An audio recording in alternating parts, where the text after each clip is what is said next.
I walk to most places because, being severely visually impaired, obviously I can't drive. I walk at night during the summer, which lasts anywhere from April to October if we're lucky. This is probably not the safest idea, but I'm from Texas, so temperature of 100 degrees aren't unusual. One of my usual destinations was a convenience store a few blocks from my previous house. So I set out one night, normal to get myself some Pepsi and a candy stash. Our town isn't very big and most people drive everywhere, and it's very unusual to come across anyone else on my way to the store. But that night a man had appeared out of nowhere and started talking like he knew me. He asked me where I was going and I told him. It wasn't unusual for people to keep watching me because I'm hard of hearing and I'm pretty much blind with forearm crutches. This guy had no reason to be there and was walking way too close beside me. He asked me where I was going and I told him again, just in case I was overreacting.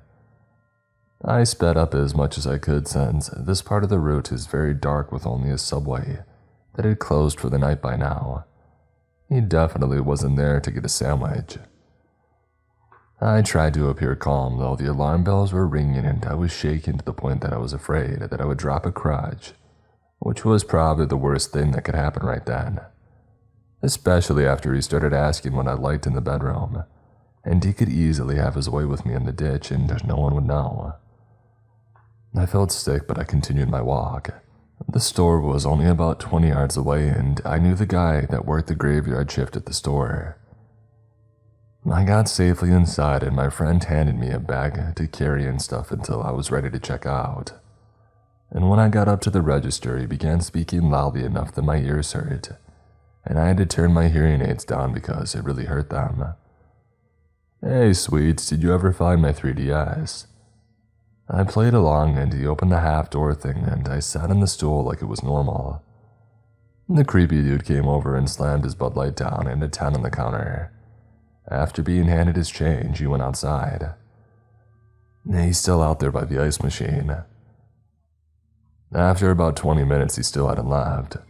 My friend called his manager and after explaining the situation, he told me to lock up and then he would run me home. He did, and he even walked me to my door too. I put the key in the door and we stepped inside. "Catherine said to give you this." He handed a keychain and showed me how to lock and unlock the pepper spray. "Give us a call before you come from now on.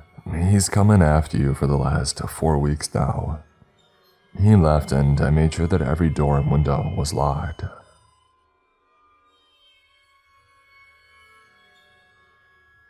I don't remember how old I was at the time, but I was young, probably elementary.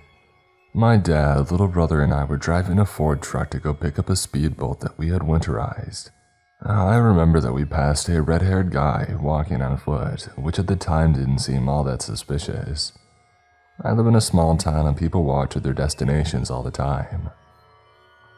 We pulled up to the gate and we had to wait for someone from the company to come unlock it for us. My brother and I were talking with my dad, I don't remember what about, when all of a sudden my dad stops talking and stares at the passenger window. Through the dark tint of his glasses, I see that the red-haired guy that we saw earlier has now approached the truck and is staring intently into the window. I completely freeze. This guy seemed off. Now that I look back and after some conversations with my dad, I realized that he was definitely strung out on more than one drug. Slowly, my dad lowers his sunglasses and stares the guy down. Now my dad is a big guy and he used to be a cop. When I say stare down, I mean if looks could kill, this guy would have been seizing on the ground right then and there. I slowly turned around and met this guy's gaze. He looked from me to the back window where my brother sat and back to my dad, paused and then slowly backed up. He was wearing an oversized tan coat, but it was incredibly obvious that he had something dangerous in his coat pocket. My dad's fairly certain that it was a gun.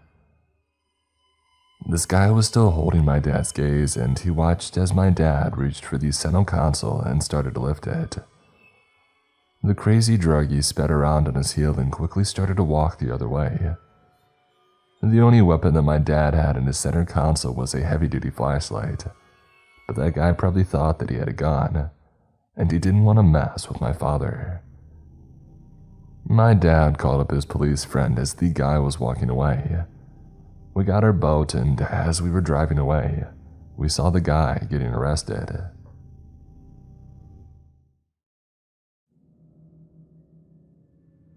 This story happened about 2 years ago when I was 19, and my foster sister Kira was 16. For the sake of the story, it's important to know that it was female presenting and hadn't come out as trans yet, nor was I presenting myself in an overtly masculine style at the time. It was the summer before I was going to college, and I mostly lived with my mom and Kira except for every other weekend, where I'd stay with my dad. Now, summers where I am can get really hot and humid, so we had a habit of waiting to walk the dogs until about 6 or 7 p.m., because that's when it would be cooler but still light outside.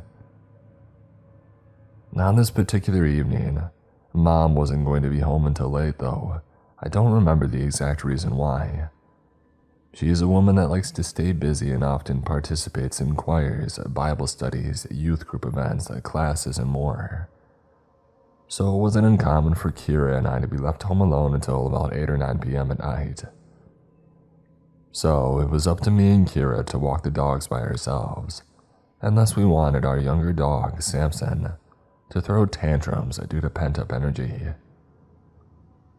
Even though we lived in the countryside and could have walked them down our street, Kira and I decided to drive out 20 minutes to a park instead. Why, I don't remember. It could have been anything from being bored walking our roads to not wanting to have to deal with blind curves and hills. Whatever the reason, at around 7:30 p.m., Kira and I had harnessed our 2 dogs, packed them up in the car, and drove to the park. Now let me quickly explain the layout of the park so that it's easier to understand why we got nervous halfway through our walk. This park isn't very big, but it's popular because of its loop. The entire park is surrounded by a mile-long looping road with its attractions, like playgrounds, ponds, and a small country hall, spaced about on the inner side of the loop.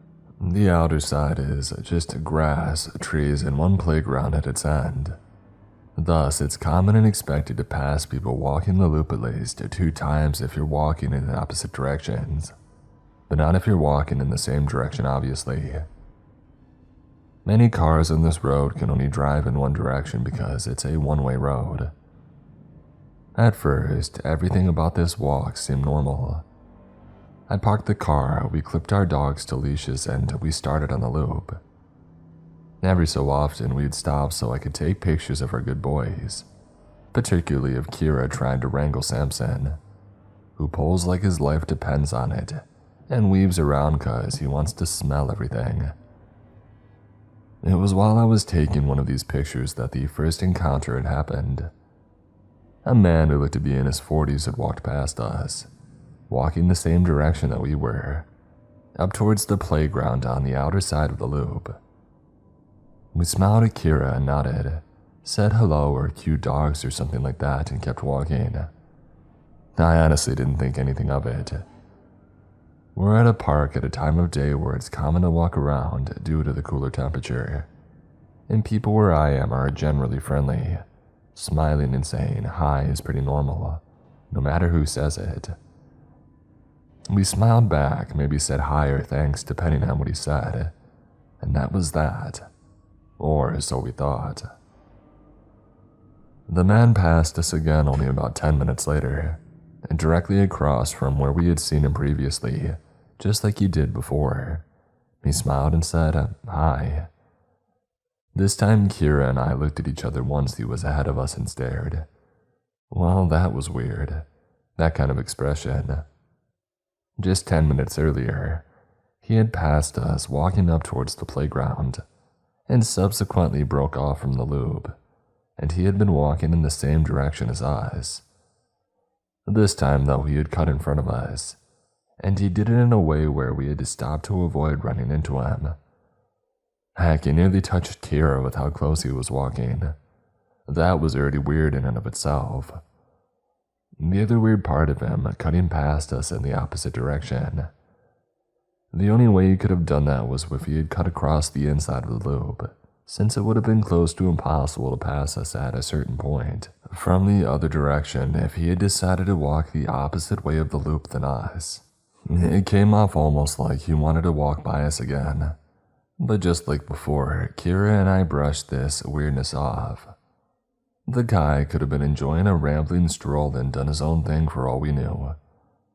And besides, we had 2 reasonably sized dogs with us. Who would mess with us? Not even 5 minutes later, this man passed us again. Once again, and cutting so close past us that he nearly brushed shoulders with Kira. Again, he smiled and said hi before walking off. This was officially the moment that I decided we needed to leave. Sure, it's normal to pass a person at least 2 times walking this loop, if you're going in opposite directions, but doing so takes a while. You have to at least get to the parallel spot on the loop from where your paths first intersected to see each other again. Both the time between running into the guy and the location that we had passed each other didn't match up in a way that didn't look suspicious. Plus, I really wasn't a fan of how he cut across us. The first time he passed us like a normal person walking faster than us would, albeit a little close. The second time he had cut in front of us from the opposite direction instead of walking around us, to the point that we had to stop to avoid running into him. This third time he walked up behind us, then he did this weird directionally slant walk across the street and go in the opposite direction, cutting us off again. So yeah, I told Kira to hustle so we could get to our car and get out instead of doing a second loop, so that's what we did. When we were almost to our car, we noticed a car creeping along behind us. We pulled to the side and stopped to let it pass, but for a second it stopped too. We figured that the car was getting ready to park, so we started walking again. The car started creeping along behind us soon after we did, so we stopped again and the car stopped with us. This was when Kira got nervous. We hadn't seen the middle-aged guy since the third cutoff, so we figured that I had overthought the whole thing. But here we were, with this tinted-windowed car acting weird as heck behind us. Was it the same guy but back in his car? A different guy? We couldn't tell.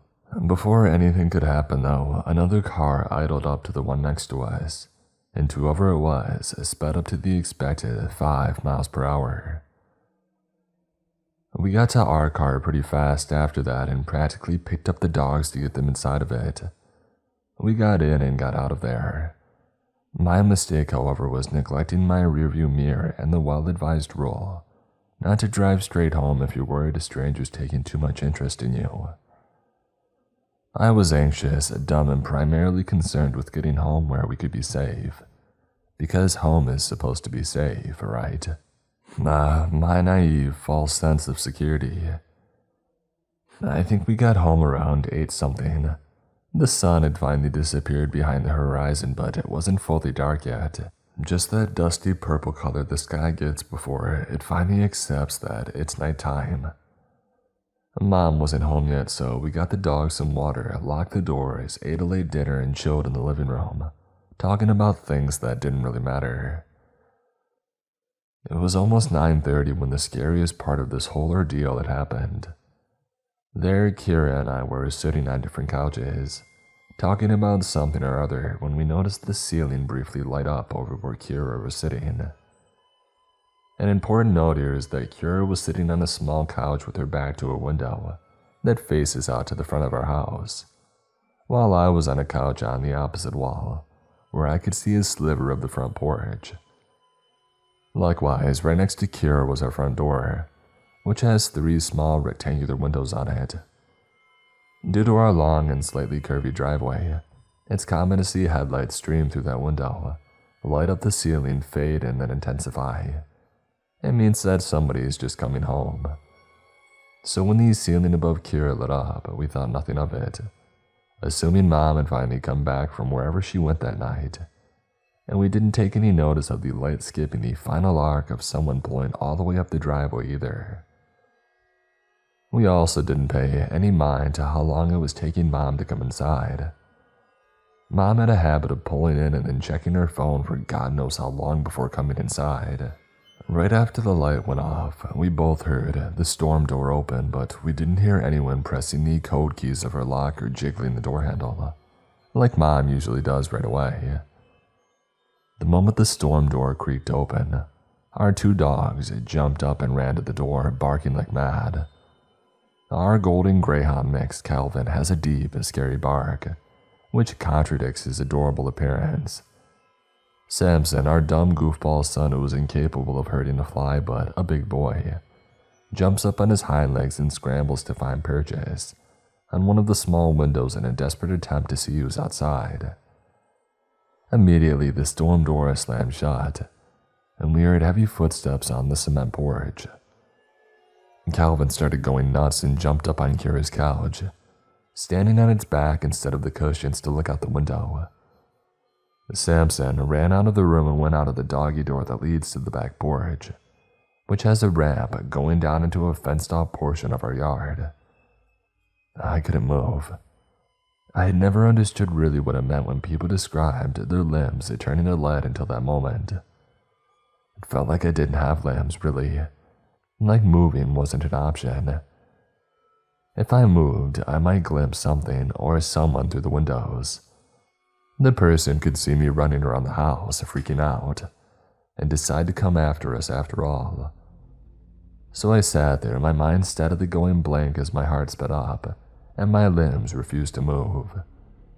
In the game of fight, flight, or freeze, I'm the freezer. And Kira, on the other hand, is a fighter. She spins around and looks out the window but can't see anything because, besides the emotion light on the porch, it's too dark. So naturally, she gets up and grabs a stray dog toy, which just so happens to be a tug-of-war rope with a ball on one end, and opens the door. I tell her very calmly to shut the door and stay inside, but she ignored me and stepped out onto the porch. She comes back inside after not saying anything, but to my utter disbelief, she disappears to the kitchen, comes back with a knife and goes outside again. This time she's gone for a handful of seconds before running back inside and slamming the door shut. Breathless, she tells me that she went on a bit into the yard and saw the outline of a man by the rundown dog kennel that we don't use anymore. When she saw him and froze, he moved. This time she listened to me when I told her to lock the door. I managed to call Mom despite my head being empty and my limbs being lead, and she convinced me to get up, make sure that all the doors were locked, including the basement, and making sure that the dogs were inside.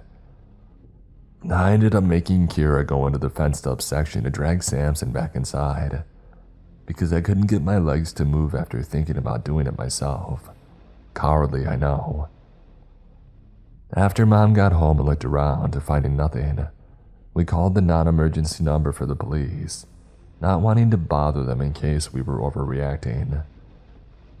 2 cops came by and walked around our yard and found nothing. We got the sense they didn't believe us but instead saw us as 2 overexcited girls with exaggerated imaginations. But still, they humored us and told us, after we had told them about the park, that if we think that anyone might be following us or if someone's acting a little too creepy, not to drive straight home and to check if anyone's following us. And then they laughed. To this day, I'm pretty sure the only people who believe someone with malicious intent came to our home in hopes of finding 2 teenage girls is Kira and me. Though whether or not whoever it was the guy from the park, we're not sure. But it's too coincidental, isn't it? That the day that we have multiple encounters with this guy, who goes out of his way to get close to us and a car inch-long behind us, we also have an almost intruder encounter. Plus, there were too many details that didn't add up to us having overly excited imaginations. We both saw headlights. The motion detector on the porch had turned on.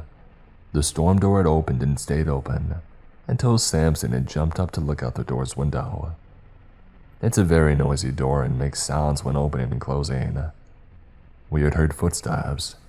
Kira had saw someone, and the dogs don't run up to the door like that and bark their heads off if no one's there. I don't know if whoever was at our house was the same guy that ran into us at the park. If it was, I don't know if the reason he cut in front of us as close as he did was to test how our dogs would react to him, and then not caring at all the first time, wagging their tails convinced him that they weren't a threat. I don't know if he was in the car that inched behind us and stopped when we stopped. I don't know what would have happened if Calvin didn't have a scary manic bark, or if Samson wasn't tall enough to look out the high windows on the door. I don't know much of anything. What I do know is this: if you're out and about, minding your own business, and a stranger is taking a lot of notice of you, following you, frequently running into you, or whatever, trust your gut. Don't drive or walk straight home, meander, get to a public space, or just take your time. Pay attention to your surroundings. You never know who's watching you.